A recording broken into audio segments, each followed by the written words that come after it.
안녕하십니까. 자비도량 주지노입니다. 오늘의 본문은 열애장에 대해서 말씀드리겠습니다. 열애장을 설명하기에 앞서 서가모니 부처님께서 깨달으셨는데요. 그러면 서가모니 부처님이 깨달으신 것은 뭐냐? 모든 생명에는 나고 죽고 하는 무상한 생명이 있고, 즉 항상함이 없는 생명이 있다. 이거 하나를 깨달았고요. 그리고 생멸하는 가운데 항상 상주하고 무량한 생명이 있다. 이거를 서가모니 부처님이 깨달았습니다. 무상, 항상함이 없는 생멸에서 상주, 항상 머물고 무량, 수량으로 계산할 수 없는 생명을 깨달았다. 이거죠. 그래서 이건 어디서 밖에서 얻은 것이 아니라 또 어디서 주운 것이 아니라 내 안에 있는 걸 스스로 깨달은 거다. 그렇게 불교에서는 가르칩니다. 그러면 서가모니 부처님이 항상 상주하고 무량한 생명을 깨달았는데, 그러면 그 생명은 어떤 생명이냐 하면 항상 상주하고 무량한 생명. 그 생명에는 노사, 늙고 죽고 우비고뇌, 근심하고 슬퍼하고 아프고 슬픈 것이 전혀 없습니다. 그러한 세계를 이제 극락세계라고 그러는데, 그런데 반면 노사 우비고뇌, 늙고 죽고 슬픔이 있고 고통이 있고 또 무상해서 아침에 있다가 저녁에 없어지는 그런 세계를 인도말로 사파라고 하는데 사바세계다 그래요. 그래서 사바는 노사 우비고뇌가 있는 거고, 즉 슬픔과 고통이 있는 세계가 사바세계이고 슬픔과 고통이 없는 곳이 극락세계인데, 그곳은 어떤 곳이냐 하면 항상 상주하고 광명이 비추는 무량한 세계다. 이렇게 말할 수 있습니다. 이런 무량 광명의 세계는 인생 무상하고 생로병사가 있고 우비고뇌가 있는 세계가 아니라는 거죠. 그래서 인생 무상하고 생로병사에서 상주 무량하고 광명 생명으로 인도하시는 분이 부처님이다. 이렇게 말을 합니다. 이 우주법계에는 중생들이 한없이 많은데요. 이 중생들이 업에 따라서 몸을 받습니다. 사람은 사람의 업을 받아서 몸을 받고, 동물, 축생은 다 업에 따라서 몸을 받지 다른 몸을 받는 게 아닙니다. 모든 중생들은 업이 다 다르거든요. 소에는 소의 업이 있고, 개는 개의 업이 있고, 고양이에는 고양이의 업이 있다. 그리고 사람에게는 사람의 업이 있습니다. 그래서 업에 따라서 몸을 받는데, 그거를 좀 어려운 말로 현생현멸이다. 이렇게 얘기를 해요. 생멸이 끝없이 나타납니다. 나타났다, 죽었다, 태어나고 죽고, 태어나고 죽고. 그런데 끊임없이 나타나는 그 생멸 가운데서 거기에 항상 머물고 한량없는 광명의 생명이 있습니다. 이거를 이제 불교에서 뭐라고 하냐면 열애장이라고 합니다. 한번 들어보셨죠? 열애장. 그러면 열애장에서 열애라는 말은 뭐냐? 이 열애는 부처님이라는 뜻도 되지만 우주 근원의 뜻도 됩니다.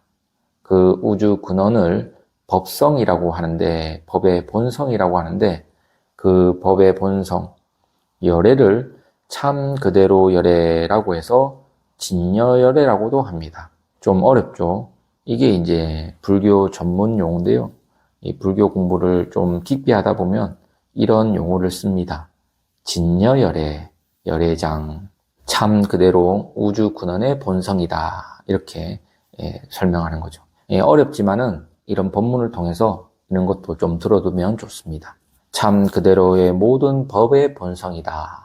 법성열애, 진성열애 이렇게 말을 하는데, 그 다음에 장이라고 하는 것은 이제 본성이라는 뜻인데, 이 진여 본성의 몸을 가지고 있다 그래요. 장신이다 그럽니다. 그러면 열애장이라고 하는 게 뭐냐 하면, 이 몸 껍데기는 오고 가고 하는데 그 가운데서 항상 머물고 한량이 없는 몸이 있다. 이걸 열애장이다 라고 가르칩니다. 이 열애장을 비유로 설명한 게 많은데요. 대표적인 게 호공, 바다, 달빛에 열애장을 비유합니다. 이 호공이 있거든요. 그리고 호공에는 구름도 있습니다. 근데 이 구름이 생겨도 호공은 전혀 변하지가 않습니다. 그냥 항상 머물러 있어요. 그리고 구름이 사라져도 호공은 전혀 달라지지 않습니다. 그게 이제 상주입니다. 호공은 구름이 아무리 생기거나 아무리 없어지거나 해도 끝이 없습니다. 그거를 무량이라고도 합니다. 또 호공은 늘 광명이 있어요.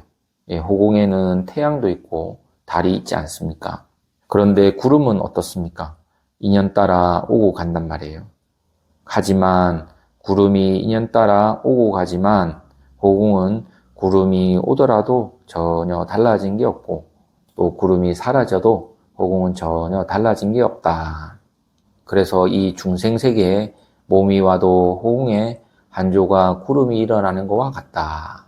몸이 태어나고 죽어도 그 본래 호공 자체, 진여법성, 법성열애, 이것은 전혀 변하지 않고 항상 상주하고 있는 거죠.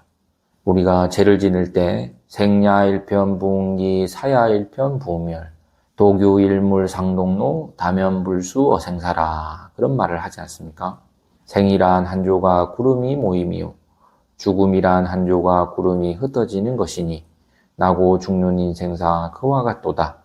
그러나 한 물건 홀로이 남아 나고 죽음에 걸림없어라. 여기서 한 물건이라는 게 바로 이제 열애장입니다. 이 한 물건이 호공과 같다 그렇잖아요. 항상 상주하고 무량한 생명이다 라는 거죠.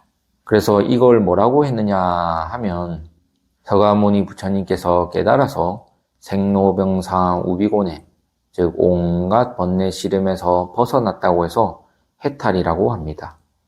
생로병사는 고해잖아요. 거기에서 벗어난 것을 해탈이라고 그래요.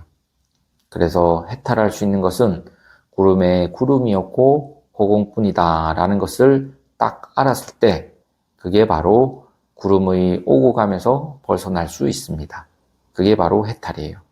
이 비유를 몸에 가져오면 어떻게 될까요? 이 몸이 오고 감에 벗어나는 것은 뭐냐 하면 몸에 몸이었고 뭐뿐이다. 이 몸에는 무량수, 무량광명이 항상 상주하고 있다는 것을 딱 알았을 때 벗어날 수 있습니다. 그래서 우리 몸에는 아미타불이 계신다 이렇게도 이해할 수 있겠죠. 그러면 여기서 이 참생명, 무량수, 무량광이 뭐냐? 부처님으로 보면 이제 아미타 부처님인데 이제 좀 설명을 드리면 이 형상이 있어도 즉 보이는 데서 보이는 것이 없다. 이거를 딱 아는 거를 이제 참생명이다 그래요. 좀 어려운 말인데요. 이 몸에서 몸이 없음을 봐요. 이 구름에서 구름이 없고 호응뿐이다. 이걸 보는 거죠. 즉 생사에서 생사 없음을 봅니다. 그래서 생로병사에서 불생불멸을 본다. 이거를 불교에서는 어떻게 가르쳤느냐? 상에서 상이 없다. 이렇게 가르쳐요. 좀 이해가 되지 않습니까? 이게 왜 어렵고 이해가 안 되냐면 아직 그 불생불멸을 보지 못했기 때문에 그렇습니다. 만약에 본다면 자기 자신에게 항상 상주하고 무량광명의 생명이 있다는 것을 딱 보는 거죠. 아직 보지 못했기 때문에 이 말을 이해하고 믿지 못하는 겁니다. 죽음에는 죽음이 없다. 구름에는 구름이 없고 호공뿐이다. 죽음에 죽음이 없고 참된 생명뿐이다. 이것을 믿어야 하는데 못 믿는 거죠. 사실 제가 이렇게 말해도 잘 믿지 못합니다.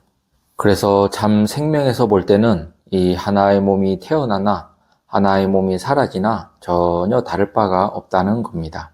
즉 참 그대로의 본성만 있다. 이게 오늘 본문의 핵심입니다. 이러한 것들을 잘 아시고 불교 수행을 열심히 하셨으면 좋겠습니다. 그러면 다음 시간에 또 뵙겠습니다. 감사합니다.